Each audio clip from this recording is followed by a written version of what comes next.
Hey, whippersnappers, welcome back to another exciting episode of Pokemon Showdown Subday Challenges. As always, I'm your host, Tortimer the Gray, and we are coming in with you guys, at you guys, with you guys, for you guys, with the Twitch Plays Pokemon Challenge this week. Last week, there was the 1-year anniversary of the beginning of the whole Twitch Plays Pokemon phenomenon, and Scad, who we are watching right now, came to us with the challenge, hey, let's do a Twitch Plays Pokemon Challenge where you've got to pick one of the Hall of Fame teams and try and win a battle. So that's what we ended up doing, and it was a lot of fun. I enjoyed the submissions. They were a little light this week, but then I also didn't have any other Showdown vids going out this week to remind you guys, so I'm sure it's as much my fault as yours. But yeah, so Scad's doing pretty good here. He's already up 2-1, and his Tentacruel is going up against the Pikachu, so he's going to switch out, bring in the Vileplume. Vileplume's going to take the Pikachu's Volt Switch with no trouble, but the Golbat's going to come in at that point. So Scad's going to probably, yep, there he goes. He's going to switch that Vileplume right on out into the Tentacruel, who is unfortunately for Scad going to take a really hard Brave Bird critical hit there. He's going to be able to get the Surf off, and thankfully for him, the Golbat makes the trainer makes a misclick, I'm assuming there, and goes for this Super Fang, which it does half of your remaining HP, so there was no chance of Super Fang ever killing him. And so that was dumb. I didn't know if maybe he was expecting the switch out there or something, but Tentacruel was able to get Golbat low enough that Mightyena could come in and clean that up for him. And then M4 comes in when Tyranitar makes an appearance. Tyranitar is going to get a crit off on M4 as well, lowering his defenses, and Surf is not going to do as much as you might have hoped against a super effective opponent. And Tyranitar's Earthquake is going to go ahead and take down M4. Then Hariyama's going to come in and going to get a good Brick Break off on the Tyranitar, which ends up being a crit, but I somehow doubt it would be necessary. That is a 4 times effective move there. So Hariyama's going to be able to also land the Brick Break on the Absol after the Stone Edge misses to clear that one off the field. Then Pikachu comes in with the Electro Ball, gets rid of Hariyama. Vileplume's going to come in, tank a discharge like it's nobody's business, and then land the Sludge Bomb to kill the Pikachu. So Scad had a very fun little team here. He, I don't know if I mentioned, and if you guys couldn't tell, he went with the Pokemon Emerald Twitch Plays Pokemon Hall of Fame team. And so yeah, thank you Scad so much for both the challenge and your fun submission. Guys, let's check out what the rest of you guys submitted this week. Alright guys, here we go with our second Twitch Plays Pokemon battle for today, and Nesarius ended up going up Cisco 911, and they had a full team of Breilooms, and so Nesarius is in here with his Twitch Plays Pokemon Red, the original Twitch Plays Pokemon team, and he came in with them going up against all Breilooms, so that's an interesting match, but I do appreciate he went for the original OG Twitch Plays Pokemon team. So he's got Bird Jesus, and Bird Jesus is a Mega Pidgeot in Ness's version, and Mega Pidgeot lands a hard move. I'm really surprised that it wasn't enough to kill with a 4 times effective Mega Pidgeot. I'm surprised that Breloom number 2 here is still alive. And so Mega Pidgeot goes down, but Battery Jesus is going to come in and get the Heat Wave off on Breloom number 2, and then be able to switch out, although it did take a lot of damage. ATV comes in, All-Terrain Venomoth, and is going to get put to sleep, but then wake right back up and be able to get the Toxic Spikes down, which will help out at least a little bit, and then get a little bit of a Psychic off before getting put back to sleep. Taking a hard Mach Punch, especially for a Poison Bug type, a little stronger than I would have expected, but another Psychic is going to take down Breloom number 3. So Giga Drain. What? I'm not sure exactly what happened there. I didn't notice that before when I was watching. Ness used Giga Drain on the Grass type Breloom and did 91.9% of his health, so that's kind of odd. But Breloom's number 5 is continuing to set up spores. This one's got subs going, so it's going to be getting some health back from its poison heal, and then it's going to just sit behind its sub. So the toxic damage doesn't do much for it because apparently this thing's got Poison Heal on it, which I guess I haven't used Breloom much. That could be a useful one. I usually have Effect Spore or something stupid on mine. But yeah, ATV's doing its best. Giga Drain's doing more what I would expect this time. I have no idea what happened on the last one. But there we go, Psychic coming back out from ATV, which is doing way more damage against the Breloom. But lucky for Ness, Venomoth is kind of made for going up against Brelooms, I guess, because Grass and Fighting not going to do a whole lot against a Bug Poison type. So we got a crit there, doing about half damage with the Giga Drain again, which is, again, really weird. But one more Psych is going to be enough to get the final Breloom number 6 off the field. So some interesting damage calculation going on there, but Ness didn't have to use a whole lot of his team, so it works out, I guess. Whatever. Full team of Brelooms. There we go. Alright, guys. Thank you, Ness, for submitting your submission this week. And, guys, let's see what the rest of you guys have going on today. Alright guys, here we go with Thunder Rainbow's attempt, and Thunder decided to go for the Pokemon X and Y Twitch Plays Pokemon Hall of Fame team.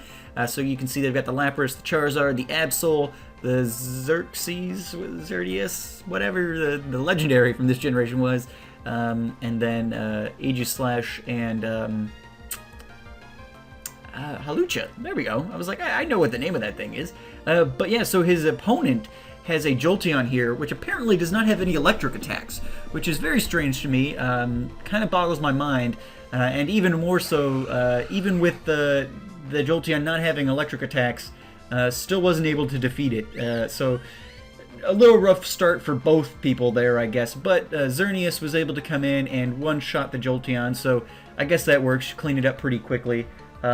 Xerneas is going to get yawned here, though, so it's going to be falling asleep here right about now, and that's going to leave the Sylveon open to throw the Iron Tail at it and take it out.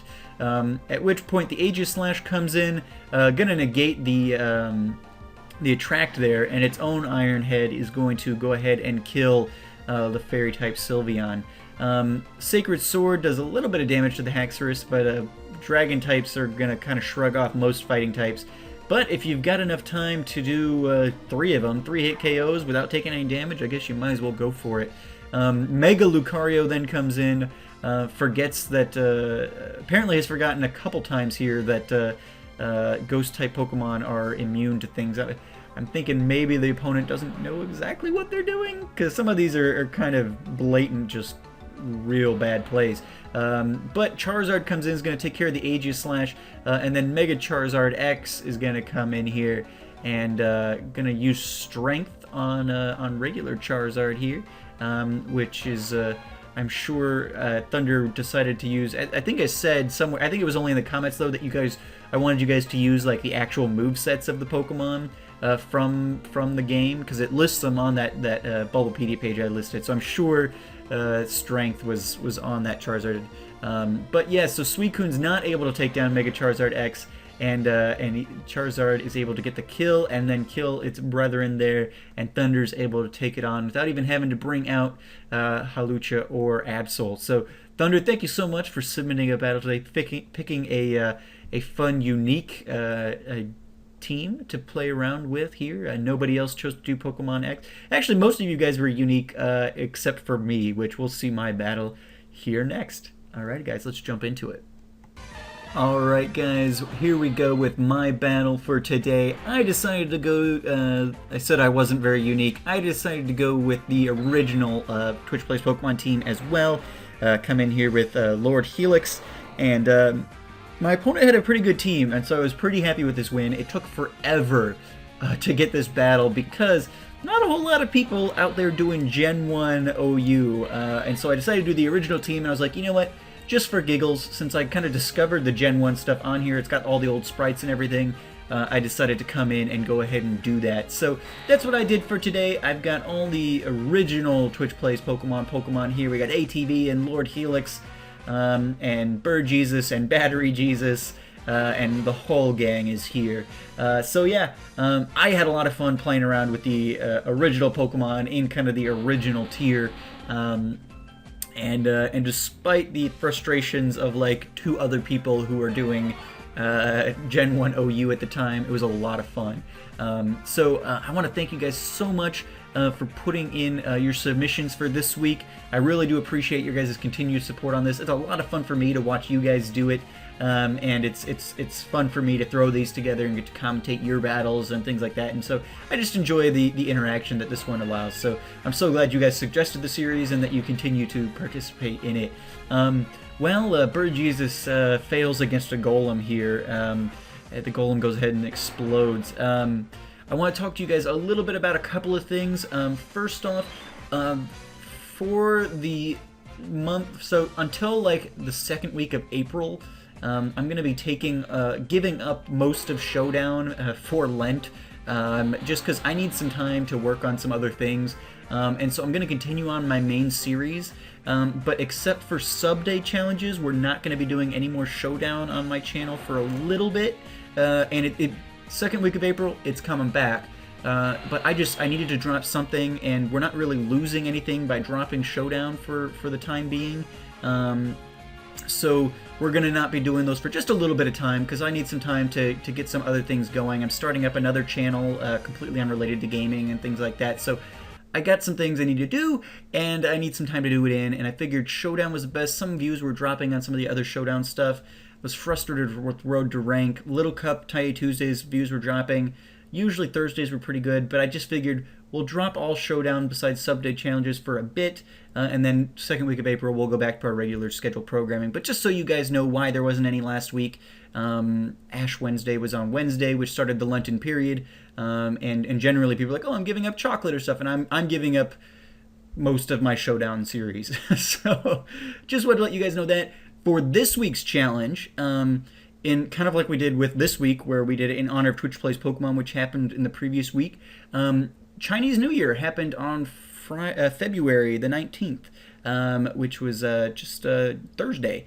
So in honor of Chinese New Year, one of you guys, Alex Whitty, one of our regular commenters on this series, actually suggested the Chinese Zodiac Challenge, which I didn't think about it much when he first posted it, because I don't really pick out the challenges till the end of the week. But then I realized, oh, Chinese New Year's coming up and everything like that. I figured, yes, that'll be perfect. So for this week's challenge, again, no restrictions on tiers or anything like that, but all of your Pokemon need to be based off of a member of the Chinese Zodiac. So I'm not going to send you guys a list or whatever that. You guys can Google Chinese Zodiac. But, so they've got like snakes and, this is the year of the sheep or the ram or the goat or whatever you ask or whatever, monkey. They've got all these different kinds of ones. Look them up. There's more than 6, so you guys can get some good variety in there. You can do it in whatever tier you want. But yeah, in honor of Chinese New Year this last week, let's see some Chinese Zodiac teams coming out. I think that'll be a lot of fun. It'll give you guys a lot of freedom because, there's a year of the dog or whatever. You can pick out whatever dog you want. I don't really care. So have fun with it. I'll see you guys back here next Sunday with more Showdown, but my regular series stuff is going to continue on. Hexathlon, Pixelmon, Lord of the Rings, and then Subday challenges. So don't worry, don't freak out, don't unsub. We'll continue doing Subday challenges, which is my most popular Showdown one right now, and it's the one that's frankly the most fun. And then we'll continue on with the other stuff after Easter in April. So thank you guys so much for watching. I've been Tortimer the Gray, and you guys have been great. Make sure to get those challenges in, guys. Just as a reminder, cutoff is Thursday night. But the earlier you get them in, the less I have to freak out that nobody is submitting challenges for this week. So I appreciate everything you guys do. Thanks for commenting, liking, and subscribing, and I will see you guys next time. As always, I've been Tortimer the Gray, and you guys have been great. Have a good one.